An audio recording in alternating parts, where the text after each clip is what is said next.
I believed I had married the love of my life, but everything changed when his father passed away. He transformed into a different person, and by different, I mean he began cheating on me. However, the situation took a much darker turn when he discovered the inheritance that came with his father's passing. He wasn't pleased with the conditions, and I wasn't willing to give in to his demands. My husband spiraled out of control after his father's death, and I couldn't tell if it was due to grief or sheer defiance. It made me wonder if I had unwittingly married a complete psycho. For some background, I had met my husband at a charity event for work.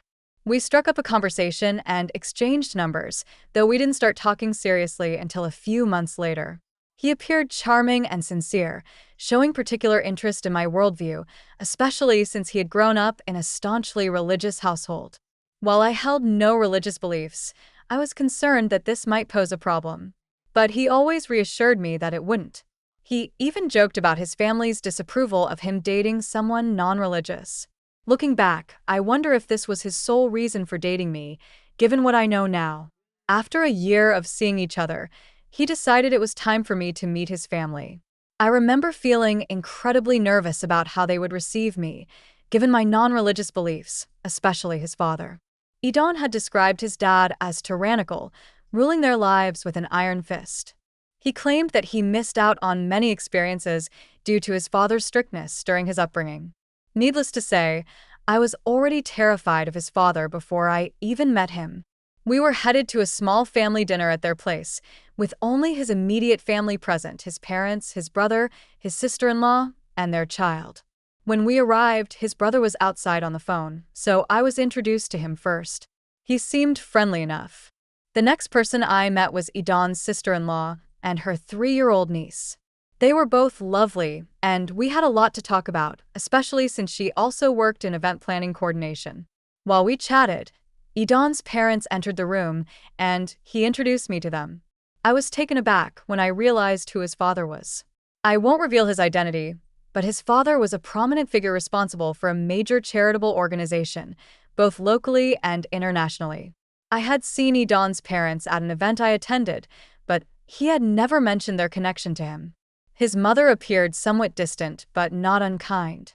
I later discovered that Idon's mother had always been cautious around the girls he brought home because he had a tendency to be attracted to what he called the wild type. Surprisingly, Idon's father was the complete opposite of what I had expected. He was genuinely kind and understanding, not bothered at all by my lack of religious beliefs. He explained that he valued kindness and principles in people, regardless of their religious background. During our conversation, he shared that Idon's sister-in-law used to handle the foundation but had become less involved after becoming a mother. He believed in not taking people away from their families, especially when their children were young. That's why he had outsourced the last event to me. Contrary to my initial assumptions, Idon's family turned out to be ordinary people with a touch of religion in their lives. Idon downplayed his father's acceptance, suggesting that his dad probably assumed it was just another phase. During his college years, he claimed he had dated numerous girls who were what he vaguely referred to as out there, and his parents had always viewed it as an act of defiance. According to Idon, he had become more serious about me, taking a break from dating to focus on personal growth. Despite the red flags, I believed his explanations, naively accepting his version of events because I was deeply in love. We continued dating for another year, and then he proposed. We decided to live together before getting married, and during another family event, I had a candid conversation with Idon's brother. He expressed concern about Idon's behavior, recalling how he used to rebel against their parents, especially their father. During their teenage years, Idon had a history of fights, particularly because his father was strict about their activities. However, Idon's father seemed pleased about our engagement, even offering his backyard for our wedding, a proposal Idon initially resisted but eventually accepted. After 2 years of living together and saving money, we set a wedding date. I convinced Idon to honor his father's offer and have the wedding in his parents' backyard. Things seemed fine until 2 months ago when Idon's father suffered a fatal aneurysm. A drastic change came over Idon. He started coming home late, often drunk. I initially attributed it to grief, but his behavior raised concerns. When I spoke to his brother, he revealed that Idan didn't seem sad about their father's death. Instead, he appeared relieved. Idan's erratic behavior and the uncertainty surrounding their family business prompted me to confront him myself. I stayed up waiting for Idan, and he didn't return home until around 1 in the morning. He reeked of alcohol and stumbled through the house.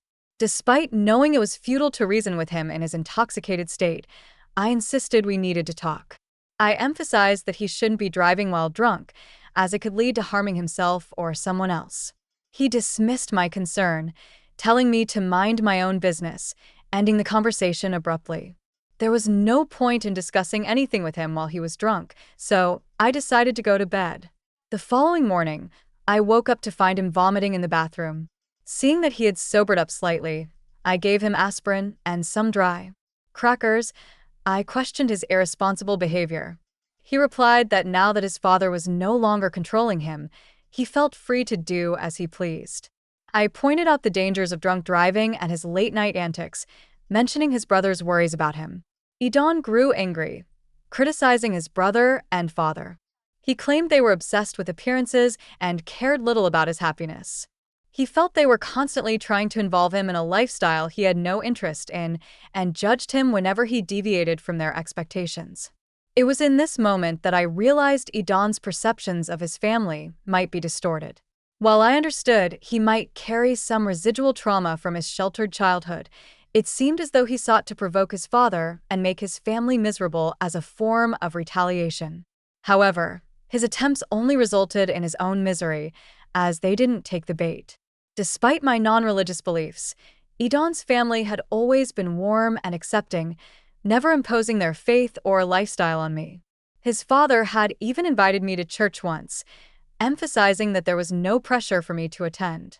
Perhaps I had only seen the best side of Idan's father. I couldn't be certain of what he was like when Idan was younger.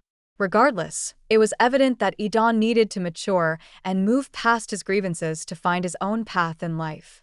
I confronted him directly, asking if his unhappiness extended to our marriage. He admitted he wasn't happy. I was left speechless, so I got up and left.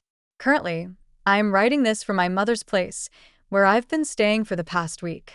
Idan hasn't reached out, and even his brother mentioned he wasn't talking to him either. I'm at a loss about what to do. While this situation undoubtedly warrants considering a divorce, I'm hesitant to make a rash decision. I wonder if his behavior might be a coping mechanism for dealing with his father's death. I'm considering giving him some time to cool off and then suggesting counseling. Top comments from the original post. Comment 1. I empathize with you, Opie. Your husband's behavior seems problematic. While I don't advocate for immediately resorting to divorce in every marital issue, given his consistent suspicious behavior, it might be worth considering, especially considering his recent actions. I find it puzzling why he chose this moment after his father's death to act this way. Wouldn't it have more impact if his dad were still alive? Unless his intentions are something other than tarnishing the family name, his reasoning just doesn't make sense to me. Regardless, I think it's crucial to assess your relationship after this incident. Addressing these issues now can prevent future problems. I hope counseling proves helpful. Best of luck. Comment 2. OP. It appears your husband might be grappling with religious trauma from his childhood, as you suggested. If your father-in-law was different when Idan was a child, there might be deep-seated issues at play. I've seen cases where strict evangelicals resort to harsh disciplinary methods to keep their kids in line. Some churches even pressure members to remain in unhappy marriages, fearing divorce. Idan's fixation on his father's opinion indicates underlying issues that need exploration. While therapy is a step in the right direction, it might not be enough. Individual therapy sessions for your husband could help him work through his childhood trauma. Just because his family is pleasant around you doesn't necessarily mean they're genuinely nice. It might simply be a facade tailored for your benefit. Update number 1. I'm struggling to find the right words for this update. I feel utterly numb. I'm still at my mother's place, but I did return home briefly after about 2 weeks away. I attempted to reach out to Idan through calls and texts, but he refused to respond. Then I received a call from his sister-in-law asking to meet for lunch. When we met, Her husband was with her. Idon's anger toward their father, they explained, stemmed from their high school years when he used to hang out with a rowdy crowd, engaging in activities that alarmed their father. Due to their family's tragic history involving a drunk driver, his father had been especially strict. Grateful for their honesty, I returned home the next day and began packing most of my belongings. Idon walked in while I was in the midst of it all. Silent, he handed me an envelope containing divorce papers. He revealed that he was aware his siblings had told me everything and felt no remorse. He claimed the only reason he hadn't divorced sooner was to ensure he wouldn't be written out of his father's will. With his father gone, he asserted his newfound freedom. He offered me the house and informed me that movers would collect his belongings the next day. He planned to upgrade to something bigger and better with his inheritance. I was so shocked that I couldn't utter a word. I continued packing silently, wanting to be away from him. Once I had loaded my belongings into my car, I drove back to my parents' place. I showed them the divorce papers and retreated to my room, where I broke down in tears. I couldn't comprehend the cruel turn my life had taken. Despite my unwavering commitment, he discarded our marriage as if it meant nothing. Tomorrow, I have an appointment scheduled with a divorce attorney. I don't intend to fight this. If he wants to leave, that's fine with me. Update 2. Here's the second update for you all, and things have taken quite an interesting turn. I had my meeting with my lawyer, who ensured I understood the terms outlined in the settlement. I would keep the house, and we would each retain our own assets, including wedding rings and gifts. Since we didn't have a joint bank account, there were no financial complications to resolve. Honestly, I might end up selling the house. There are no good memories associated with it anymore. Since then, I've been trying to move past this situation. I'm still staying at my parents' place for now. They seem happy to have me around, or maybe they're just trying to cheer me up. I plan to leave after selling the house and find something smaller. Now, here's the intriguing part. Out of nowhere, I received a call from Aiden's brother. We engaged in some normal small talk, and then he asked if I was free the following Monday. I was, so I insisted I join them for a meeting with their dad's lawyer to finalize his estate matters. I was unsure of my involvement, but he insisted I should come and assured me that he'd make sure Aiden wouldn't speak to me and that we'd be seated far apart. Reluctantly, I agreed. On Monday morning, I arrived at the lawyer's office. Aiden's brother, now my former brother-in-law, met me outside and thanked me for coming. He escorted me to the lawyer's office, where Aiden, his mother, and the man I assumed was the lawyer were present. I approached their mother, offering my condolences and inquiring about her well-being. We hadn't spoken since the funeral. She expressed her sympathies for what happened between Aiden and me. According to her, she and her late husband had done their best to guide him, but he chose a different path. The lawyer then sat us all down, apologizing for the time it took to settle the father's affairs due to various complexities. The crucial part of the meeting was this. Most of the money would be donated to charity to support the family foundation. The foundation's management would pass to the oldest son, excluding Aiden. The remaining funds were allocated to his wife, his eldest son and his wife, as well as a school fund for his grandchild. Surprisingly, he left money for Aiden, but with a condition.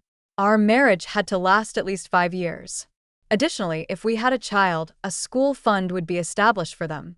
Notably, he left money for me without any attached conditions. This wasn't a small sum. We were talking millions. The lawyer's face was unreadable when he explained that the father had expressed concerns that Aiden might squander the money on inappropriate indulgences like escorts and alcohol. At the end of the meeting, the lawyer informed us that he would schedule individual signing sessions for the paperwork and address any questions or concerns we had. As soon as we were dismissed, I swiftly left, noticing Aiden's gaze following me from across the room as if he wanted to talk. I left before he could approach me. As I write this the next morning, Aiden has been bombarding my phone with calls and messages. Despite his efforts, I want absolutely nothing to do with him after all he put me through. Update 3. Aiden's behavior has become increasingly erratic in his search for me. After failing to reach me through my phone, he attempted to contact his brother to inquire about my whereabouts. However, I hadn't seen any of them since our meeting with the lawyer. Aiden's brother warned me to lay low for a while since Aiden was frantically searching for me. True to his words, Aiden showed up at my parents' house one day, looking for me. Fortunately, I wasn't there. My dad informed him that I was out of town for an event and uncertain about my return date. Aiden left a message urging me to call him, insisting that we needed to talk. I had no desire to engage with him further, but his persistent attempts to reach me pressured me into making the call to put an end to his relentless pursuit. I decided to call him when I knew I had ample time and emotional strength to handle the conversation.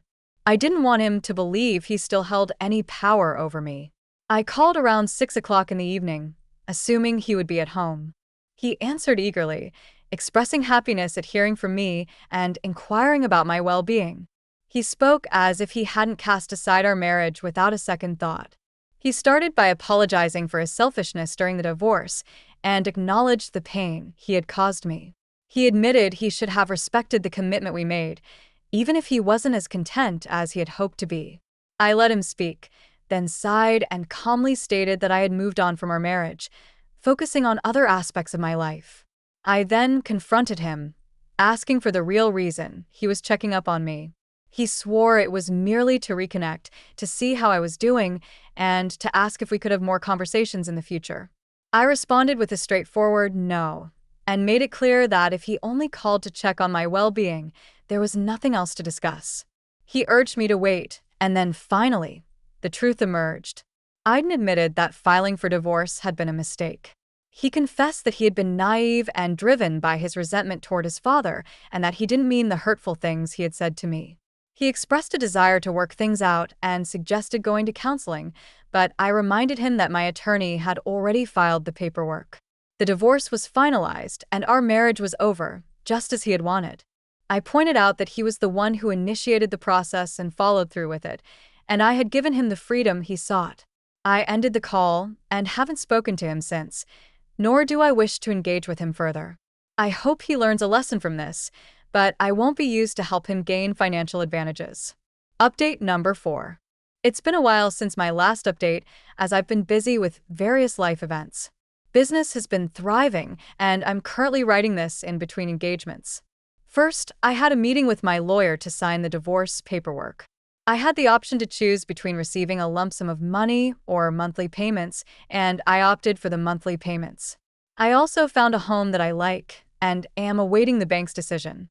Additionally, I recently had a meeting with Aiden's brother and sister, the first time we've met since the lawyer's appointment. We discussed a charity event that the foundation is hosting in memory of their father, and I'm assisting with the planning. As part of the event, I've been scouting various venues. During our conversation, I received an update on Aiden. He had falsely accused me of taking the house from him in the divorce. However, they already knew this wasn't true because divorce filings are public and can be accessed by anyone.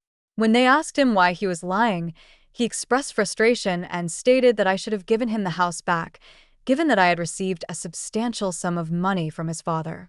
I clarified that if he wanted the house back, it was available on the market and he could purchase it. They also mentioned that he was living in an apartment near his workplace. He inquired about how I was doing through his brother and even asked if he could get more involved in the foundation to earn some extra money. But his brother shut down that idea immediately. He made it clear that there was no way Aiden would be put on the payroll, especially after the stunt he pulled with the foundation funds. And that's the extent of the drama up until now. I'm sincerely hoping this marks the end of it, as I am determined to move past Aiden and all the chaos he brought into my life. I refuse to let him waste another moment of my time. Top comments from the updates. Comment number 1. Well done, OP, for not falling into his trap. As painful as divorce is, sometimes it's akin to removing a toxin. This guy was toxic for you and merely used you to fulfill his sick revenge fantasy against his father. It seems like his dad was aware of his son's questionable character and ensured you received something for your pain. He appeared to consider you a part of his family. Kudos to your brother-in-law for supporting you. Many men stay silent when their friends and family members behave atrociously. I'm relieved he's not one of them. Additionally, don't let your ex manipulate or pressure you into having a child together. He'll likely continue bothering you, so don't give in, OP. Comment number 2. I somewhat agree with your ex, OP. Perhaps you could have at least given him the house back. I understand the divorce was finalized and the paperwork was in order, and I comprehend the pain he caused you. However, it feels petty to deny him a place to live. I'm certain your lawyers could have navigated the bureaucratic hurdles and transferred the house to his name. Also, your father-in-law was just as petty. Why did only your husband have conditions on his inheritance? If he wanted to squander it irresponsibly, that should have been his choice. Forcing someone to stay married for 5 years just to obtain the money feels distasteful. All right, let's have a discussion about this. I'm curious about your thoughts, especially concerning the last comment. This specific comment stirred up quite a reaction in the original post. Almost everyone disagreed with the commenter. The majority could see that Opie's ex got what he deserved, but this person's perspective was entirely different. What are your thoughts on this comment? Feel free to share your opinions down below in the comments section. If you're new to the channel, welcome. Thank you for joining me today. My name is Mr. Reddit, and I narrate stories daily. Don't forget to hit that subscribe button if you'd like to support the channel. And if you enjoyed the video, give it a thumbs up. I'll be back tomorrow. Remember, kindness is always cool. Peace.